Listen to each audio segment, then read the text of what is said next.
Selanjutnya, kita akan masuk ke dalam bab 3, yakni implementasi, kosakata bisnis, dan ekspresi. Bab ini penting sekali karena di sini kita akan belajar bagaimana menulis email profesional yang baik dan juga benar. Bukan sekedar menulis pesan singkat, tetapi menulis email yang bisa memberikan kesan positif. Dan tentu saja sesuai dengan etika komunikasi bisnis. Nah, sebelum kita praktik menulis email, mari kita siapkan dulu bahan dan juga alat yang diperlukan. Tenang saja, bahannya sederhana dan hampir semuanya pasti kita punya. Yang pertama, tentu saja kita butuh perangkat elektronik, seperti komputer, laptop, atau bahkan smartphone. Perangkat inilah yang akan kita gunakan untuk menulis dan mengirim email. Yang kedua, kita butuh akses internet. Tanpa adanya internet, email tidak akan pernah terkirim. Jadi, selalu pastikan koneksi kita stabil ya. Yang ketiga, kita harus memiliki akun email. Ada banyak pilihan, misalnya seperti Gmail, Yahoo, ataupun Outlook. Apapun platformnya, fungsinya yaitu sama, sebagai pintu untuk berkomunikasi secara profesional. Yang keempat, jangan lupakan dokumen pendukung. Ini sangat penting, apalagi jika email yang digunakan untuk melamar kerja atau mengirim laporan. Biasanya, dokumen yang diperlukan berbentuk PDF atau dokumen. Contohnya seperti CV, surat lamaran, ataupun dokumen yang lain. Dan terakhir, yang kelima, kita membutuhkan format penulisan email profesional. Format ini menjadi kerangka dasar yang berisi subjek, salam pembuka, isi email, kalimat penutup, dan tentu saja tanda tangan. Oke, sekarang bahan dan alat sudah siap ya.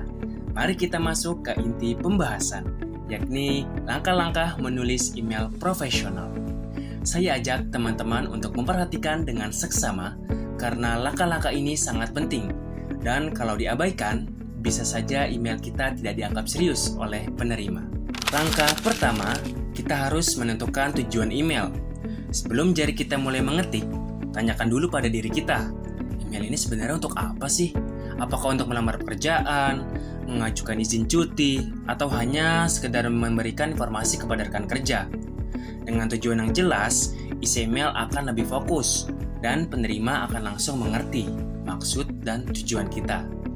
Langkah kedua, buka platform email. Masuklah ke akun Gmail, Yahoo, ataupun Outlook, lalu pilih menu Compose atau tulis pesan baru. Di sini kita sudah siap untuk mulai menulis. Langkah ketiga, isi alamat penerima. Kelihatannya sih sepele, tapi jangan salah. Salah menulis satu huruf saja bisa membuat email tidak terkirim. Lebih parahnya lagi, salah menuliskan alamat bisa membuat email jatuh ke orang yang salah. Jadi, pastikan alamat email benar, resmi, dan sesuai dengan tujuan pengiriman. Langkah keempat, tuliskan subjek email. Nah, ini bagian yang sering diremehkan.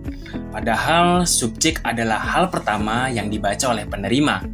Kalau subjeknya terlalu panjang, atau membingungkan, atau bahkan kosong, besar kemungkinan email kita tidak akan dibuka. Maka, tulislah subjek yang singkat, jelas, dan menggambarkan isi. Misalnya, lamaran pekerjaan, strip, marketing, staff, atau konfirmasi kehadiran wawancara. Langkah kelima, menyusun isi email atau yang sering disebut dengan body email. Disinilah keterampilan nulis kita diuji. Mulailah dengan salam pembuka. Salam harus sesuai dengan tingkat formalitas. Misalnya untuk perusahaan resmi, kita bisa menggunakan dengan kata yang terhormat, Bapak atau Ibu. Sementara untuk rekan kerja, kita bisa menulis halo atau selamat siang. Setelah itu, tulis paragraf pembuka yang langsung menyampaikan maksud utama.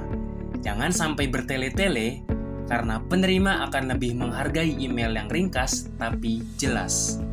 Di paragraf berikutnya, tambahkan penjelasan detail atau informasi pendukung, misalnya seperti pengalaman kerja, data laporan, atau informasi yang ingin kita sampaikan. Dan yang terakhir, tutup email dengan kalimat penutup yang sopan dan profesional. kalimat penutup sangat penting karena mencerminkan sikap kita kepada penerima. Langkah keenam, tambahkan lampiran bila diperlukan. Banyak orang lupa pada bagian ini, padahal lampiran justru sering menjadi inti email. Jadi, kalau kita ingin melampirkan CV, surat lamaran, atau laporan, pastikan file sudah benar dan tidak korup, dan sesuai dengan instruksi. Langkah ketujuh, sertakan tanda tangan di akhir email. Tanda tangan di sini bukan tanda tangan tulis tangan, melainkan identitas diri yang jelas, seperti nama lengkap, nomor telepon, alamat email, dan jabatan jika ada. Dengan begitu, penerima tahu siapa kita dan bagaimana cara menghubungi kita. Langkah ke-8, lakukan pengecekan ulang. Baca kembali keseluruhan email, periksa apakah ada salah ketik, kesalahan tata bahasa, atau lampiran yang lupa ditambahkan. Ingat, satu kesalahan kecil bisa mengurangi profesionalitas kita. Dan yang terakhir, langkah ke-9, yakni tekan tombol send. Ya, sesederhana itu. Kalau semua langkah sudah benar, email kita siap terkirim dengan baik. Jadi teman-teman, menulis email profesional sebenarnya tidak sulit. Kuncinya ada pada persiapan, ketelitian, dan kesopanan dalam berbahasa. Dengan langkah-langkah yang seperti tadi, kita bisa memastikan email kita bukan hanya sekedar sampai, tapi juga memberikan kesan yang baik, sopan, dan profesional di mata penerima. Yuk, sekarang kita coba praktik bersama agar lebih terbiasa menulis email dengan format yang benar.